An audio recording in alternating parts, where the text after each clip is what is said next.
बिस्मिल्लाहिर्रहमानिर्रहीम। अस्सलाम वालेकुम नाज़रीन, मैं हूं आपका मेज़बान खालिद जमील और आप देख रहे हैं अपना फेसबुक और यूट्यूब चैनल। नाज़रीन, जब से ये ख़बरें आई हैं कि इमरान ख़ान की मुल्क के अंदर भी और बैरूनी ममालिक भी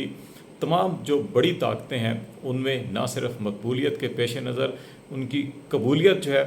वो मानी जा रही है, बल्कि जो ये तासर दिया जा रहा था कि ख़ान के ऊपर क्रॉस लगा दिया गया है या PTI के ऊपर क्रॉस लगा दिया गया है, अब ये ख़बरें हैं कि वो क्रॉस ख़त्म कर दिया गया है और लेवल प्लेइंग फील्ड जो है वो फराम किया जाएगा इलेक्शन के लिए। इन इतलात के बाद से PMLN के अंदर और PDM की जमातों के अंदर एक बेचैनी और खलबली सी मची हुई है और इस खलबली, बेचैनी और बेयकीनी की सूरत हाल के अंदर उनसे गलती के ऊपर गलती हो रही है। एक गलती उन्होंने जो साइफ़र के हवाले से बयान एक जारी किया और उसमें कोट किया साबिक प्रिंसिपल सेक्रेटरी आज़म ख़ान को, और वो पैगाम ना सिर्फ एक तरफ इमरान ख़ान को था, जो वज़ीर दाखिला ये कहते हैं कि 25 जुलाई को जो FIA ने उनको तलब कर रखा है कि अगर वो नहीं आते या उनका रवैया देखा जाएगा और उनको इस मामले में गिरफ़्तार किया जा सकता है। पैगाम इमरान ख़ान की तरफ है, लेकिन साइफ़र के मामले को जो एक खामोशी के किसी कोने के अंदर पड़ा हुआ था, उसको इस हुकूमत ने ऐन उस वक़्त क्यों ज़िंदा किया जब ये ख़बरें आना शुरू हुई कि इमरान ख़ान की मुल्क के अंदर और बाहर ताकतवर हलकों के अंदर जो है कि वो मकबूलियत के साथ साथ जो है वो कबूलियत भी हो चुकी है। तो उसके बाद ये ख़बर क्यों आई और ये बयान क्यों सामने आया? बहुत से लोगों का ये ख्याल है कि बेसिकली ये नाम तो इमरान ख़ान का लिया जा रहा है, लेकिन असल जो हमला किया गया है, जो असल पैगाम दिया गया है, जो असल धमकी दी गई है, थ्रेट दिया गया है, ब्लैकमेलिंग की गई है, वो स्टैब्लिशमेंट के लिए है। ये स्टैब्लिशमेंट के लिए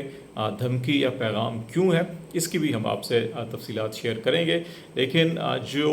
इस सारी सूरत हाल के अंदर एक तरफ मुल्क के अंदर ये मामला चल रहे थे, उनमें अभी बहुत तेज़ी लाई गई है इमरान ख़ान के ऊपर दबाव डालने के लिए और उनको इलेक्शन से नाअहल या उनको सज़ा दिलवाने के लिए। और इसमें ख़ास तौर के ऊपर एक जज ऐसा हाथ में है हुकूमत के, जो माजी में उसकी फ़ेसबुक पेज की जो पोस्टें हैं वो भी सामने हैं, जिसके अंदर वो पाकिस्तान तहरीक इंसाफ के सरबराह के ख़िलाफ़ खुल्लम खुल्ला जो है कि वो बड़ा बेहुदा प्रोपेगेंडा करते हुए भी दिखाई दे रहे हैं। उन्होंने दौरान समात अपनी फ़ेसबुक इस ID की तस्दीक भी की कि ये उन्हीं का पेज है, लेकिन उन्होंने इन पोस्टों की तस्दीक नहीं की थी और कहा था कि ये उन्होंने नहीं की।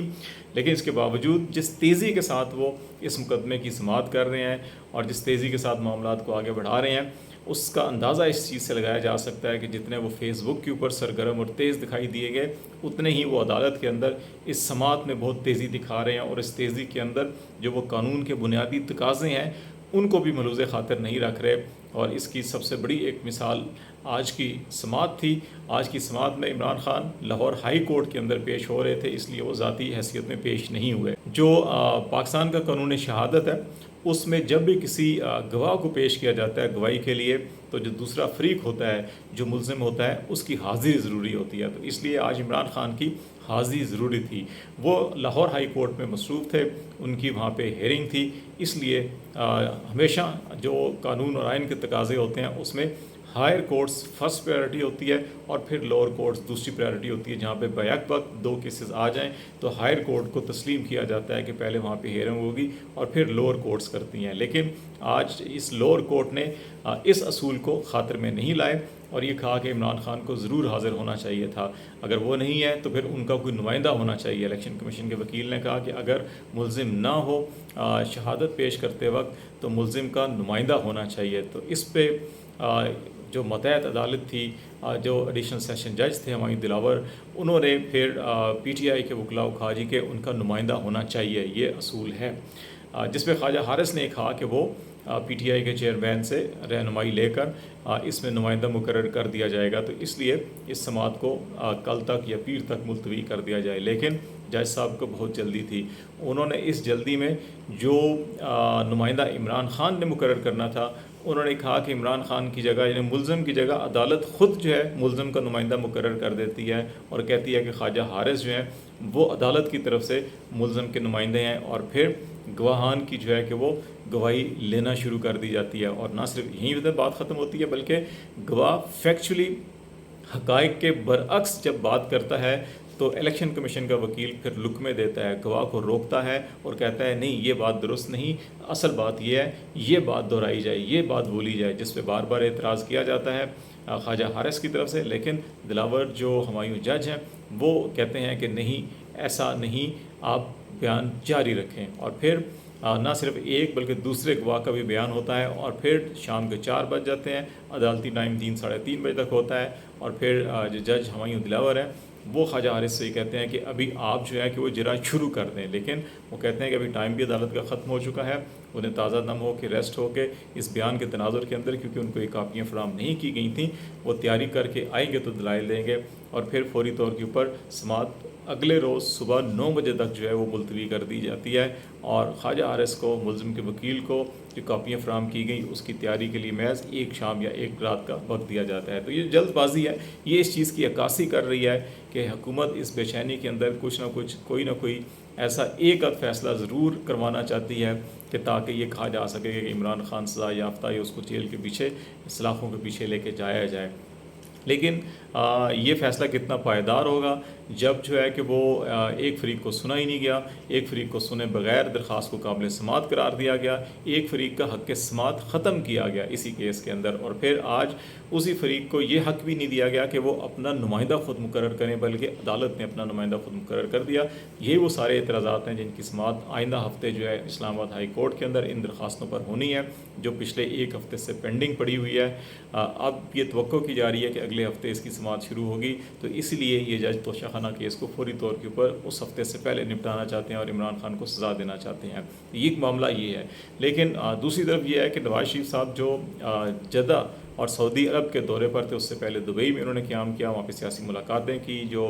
نگران سیٹ اپ کا اور آئندہ الیکشن کی جو اسکیم ہے پولنگ، وہ اسد زرداری صاحب سے انہوں نے اس سے سارے جو ہے کہ لوازمات طے کیے تھے. اس کے بعد وہ یہ امید لے کر گئے تھے کہ سعودی عرب کی جو شاہی فیملی ہے ان میں اپنا اثر و رسوخ استعمال کر کے پاکستان کی اسٹیبلشمنٹ اور پاکستان کے طاقتور حلقوں کے اوپر جو ہے کہ وہ استعمال کیا جائے اسے اپنے حق کے لیے. لیکن اب تک جو اطلاعات سعودی عرب سے معلوم ہو رہی ہیں وہ کوئی پی ایم ایل این اور نواز شریف کے لیے حوصلہ افزا نہیں ہے. ان کو اپنے مطلوبہ نتائج وہاں سے ابھی تک حاصل نہیں ہوئے، جس کے بعد یہ اطلاعات آ رہی ہیں کہ نواز شریف صاحب سعودی عرب سے لندن واپس روانہ ہو جائیں گے، اور وہ ابھی لندن میں قیام کریں گے جب تک کہ ان کے لیے پاکستان کے اندر حالات سازگار نہیں ہوتے، ان کی سزائیں ختم نہیں ہوتی، ان کو ریلیف نہیں ملتا، ان کی نیلی ختم نہیں ہوتی، وہ پاکستان واپس نہیں آئیں گے. تو یہ اس قسم کی اطلاعات ہیں. دوسری طرف جو ہے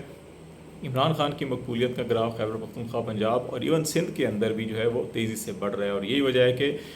جو رانی پور، پیر آف رانی پور ایک فیملی، بڑی سیاسی طور کے اوپر بڑی اثر رسوخ فیملی ہے، خیرپور ڈسٹرکٹ سے ان کا تعلق ہے.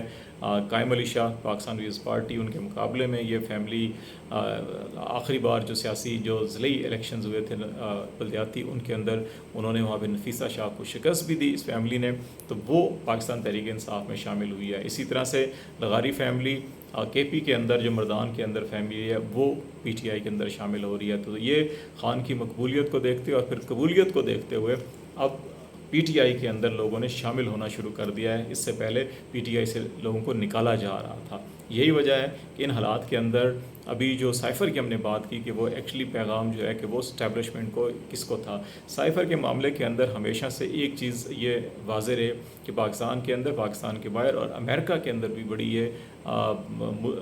بڑی مضبوط سوچ پائی جاتی ہے کہ یہ بیسیکلی آئیڈیا جو ہے پاکستان سے، اسلام آباد اور راولپنڈی سے جنریٹ کیا گیا تھا کہ Imran Khan, P T I کی گورنمنٹ جو ہے وہ اینٹی امریکن ہے، وہ رشین اور چائنیز پرو بہت زیادہ ہیں، اور وہ جو خطے میں بیلنس ہے اس کو جھکاؤ جو ہے وہ چائنا اور روس کی طرف ہے. اور روس کا دورہ بھی عمران خان جو ہے کہ وہ سیکورٹی اسٹیبلشمنٹ کی مرضی کے بغیر، مشاورت کے بغیر کر رہے ہیں. تو اس لیے اس جو بڑھتے ہوئے جھکاؤ ہے روس کی طرف، اس کو ختم کرنے کے لیے اس حکومت کا خاتمہ ضروری ہے. یہ پیغام اسلام آباد راولپنڈی سے جو طاقتور حلقے ہیں ان کی جانب سے امریکہ کو گیا تھا، جس کے بعد امریکہ نے پھر پاکستان کے سفیر کو بلا کے وہ پیغام واپس بھجوایا کہ تحریک عدم اعتماد ہو تو اس کو کامیاب کروایا جائے. تو اس لیے بیسیکلی یہ تھریٹ جو ہے کہ وہ साइफ़र से जुड़े हुए उन किरदारों से है जिन्होंने बेसिकली यहाँ से पैगाम रसानी करके बाहर पैगाम भेजा था और फिर वापस पैगाम यहाँ पर आया। तो उस पैगाम पर अमल दरामद के लिए जो यहाँ पे करैक्टर थे ताकतवर, ये उनको और उनके दोस्त अहबाब जो इस वक्त भी इस्टेब्लिशमेंट के अंदर मौजूद हैं, ये उनको पैगाम दिया गया था कि अगर आपने हमारे ऊपर से हाथ उठा के फिर ख़ान को कबूल करना है तो फिर हम आपको ये तमाम मामला दोबारा ज़िंदा करके आपको इंसाफ के कटहरे में खड़ा करेंगे और आपका कड़ा एहतसाब किया जाएगा। तो ये इस वक्त सूरत हाल है। लेकिन हमारी इतलात के मुताबिक ये जो ब्लैक मेलिंग टैक्टिक्स इस्तेमाल किए गए ये